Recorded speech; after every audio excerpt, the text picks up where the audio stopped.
السلام عليكم ورحمه الله. ازيك حبايبي؟ عاملين ايه؟ كل سنه وانتم طيب. مع بعضينا حواوشي وجنبه بطاطس محمره. يلا نبدا بسم الله. انا معايا هنا ربع كيلو لحمه مفرومه، ربع كيلو لحمه مفرومه. معايا 3 بصلات بشرهم. معايا فلفل حار. فلفل حار ده اختياري، عايزين تضيفوه ضيفوه، مش عاوزين ما تضيفوهوش.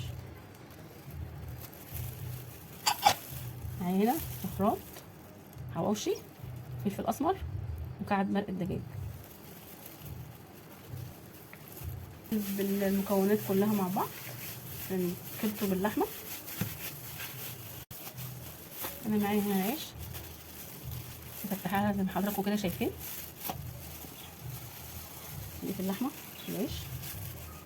اكله بسيطه تنفع للعشاء، تنفع للغدا، جنبها حبه بطاطس محمره. اهري شويه، حطوا جنبها كاتشب، مايونيز، حركات كده وتكات من عندكم كده تكونوا بتحبوها. ربع كيلو لحمه، هنعمل كميه حواوشي باذن الله تديكم.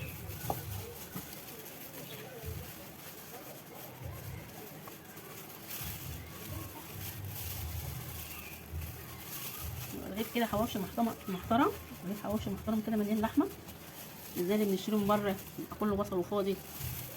عشان طبعا الحاجه اللي احنا بنعملها في البيت تبقى حاجه كويسه. انا دلوقتي خلصت تعبئه الحواوشي، يلا بينا نعمله على البوتاجاز. الحواوشي بتاعنا زي ما انتوا حضراتكم كده شايفين.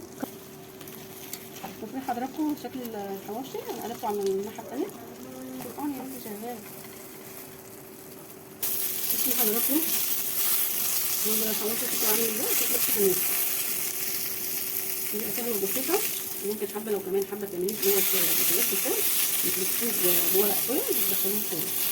بس ديت اسهل من ان انتوا حضراتكم تسووه في الفرن. بتخشي 10 دقايق على البوتاجاز.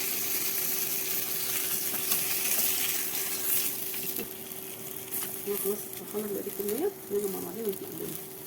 يلا يا ستي، انا خلصت الحواوشي.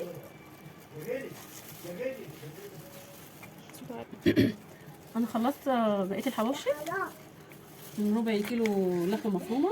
طلعوا لي 5 رغيف زي ما حضراتكم كده شايفين. 1 2 3 4 5. عملت جنبهم حبة سلطة، حبة بطاطس محمرة.